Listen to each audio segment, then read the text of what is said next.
Oh,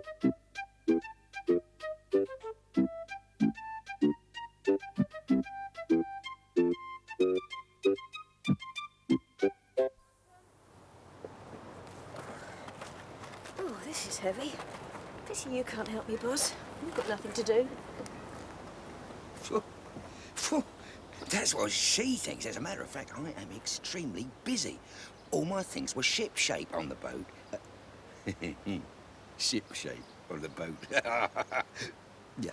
Well, anyway, all my collections were sorted out and in their proper place. I'm just making sure that nothing has been lost in the move. Oh, I wonder where my collection of honeypot labels has gone. What do you collect? Coins? Dolls from other lands? Or jokes that no one understands?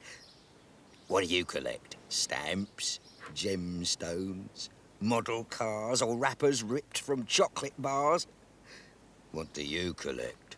Skulls, posters, badges, bells or walking sticks? Or seaside shells? What do you collect? Leaves? Photographs of cats or horror masks or party hats? What do you collect? Books? Fossils? Records? Rocks? Or comics in a cardboard box? I'm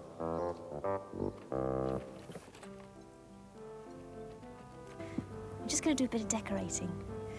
Now, where shall I begin?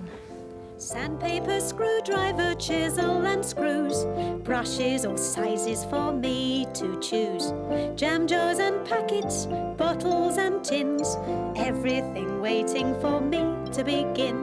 Scraper and paint pot, hammer and nails, sweeping, brush, scrubbing, brush, water in pails, ceiling and walls, cupboard and shelf.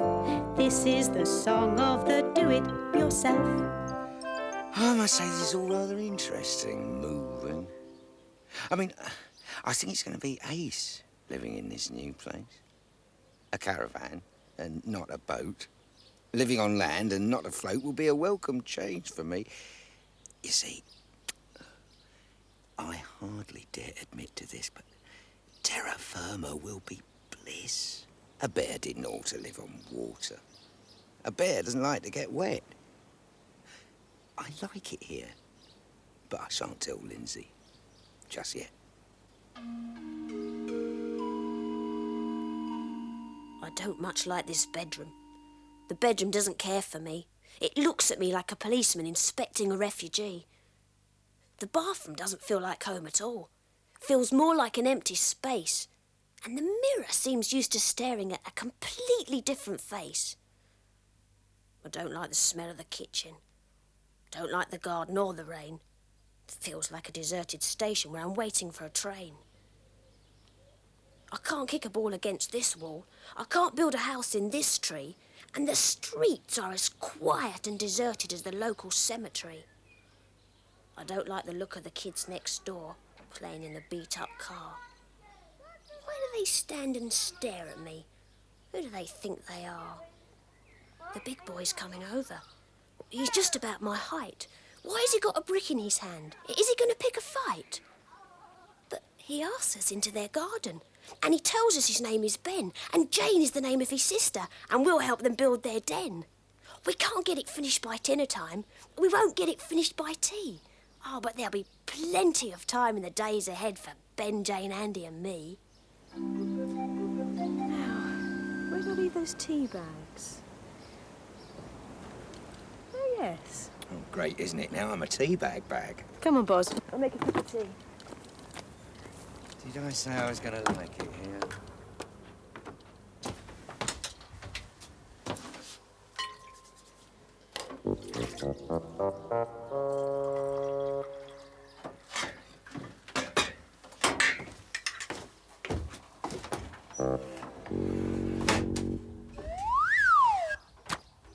What was that? Careering and fearing, without any steering, I fly through the air in dismay. With a skid and a roll, I'm out of control. You better keep out of my way. I'm oozily gliding and sliding and riding like a sledge on a slippery slope until, quite unsmiling, I thump on the tiling. How I dread when I tread on the soap. What? Before I eat my pudding, I look into my spoon. Concave, I feature upside down. And convex, like a loon.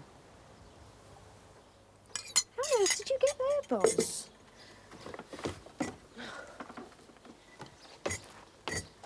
Oh, how long is it going to take me to get straight? Don't mention the Cuthbert family, not granny, kids, husband or wife. The day we removed them lives on in my mind as the very worst day of my life.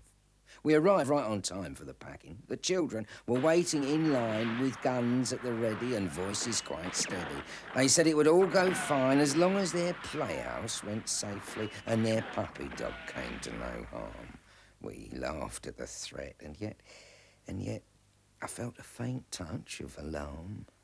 We found a nice box for the puppy and lined it with paper and straw. We showed what we'd done to the children, but then came a terrible roar. The puppy growled like a monster. His eyes were all fiery and black. He crouched down to spring. We ran out of the door. He had up the box and the paper and straw while the family just patted his back. Now, Pop Cuthbert was some sort of scientist. The garden shed was his lab. I don't know what was worse, the terrible stink or the look on his giant pet crab. I tried to get Charlie to move it. He completely refused. So did Joe, so I had to do it. And look what it did. Nipped me right through my boot to my toe. Now, Gran was a white-haired old lady. She looked very sweet in her shawl, but she wouldn't be moved from her rocker, so we carried her in it and all. On her lap, she was hiding a cutlass from her pirating days, so she said, and she thwacked us and hacked us and nudged with her cactus. Be speedy, she shrieked, so we sped. Then the old lady wouldn't stop rocking. Now we tied her down for the ride, and all down the road she was shifting the load while the van swayed from side to side. The boys in blue quickly stopped us and made us open the door. There was Gran, all roped in with her horrible grin and squashed crab all over the floor. I'll tell you, my dear, why I'm crying. The governess just give me the sack. The Cuthberts hated their new house and asked to be taken back. But I point-blank refused to do it. We just left them there in the lorry. I'll do something easier. Be a circus trapezia. And you know what? I'm not at all sorry.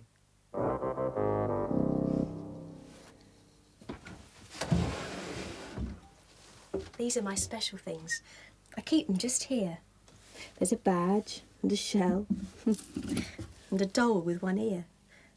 There's a necklace that's broken, a ring with no stone, a pen that won't write, an old bit of bone. There's a dried, withered flower my dad gave to me, a note from my granny, and a shiny 10p. And each of my special things makes me want to smile. Each one is a memory I can hold for a while. These are my special things. They'll always be near. I'll keep them forever. I keep them just here.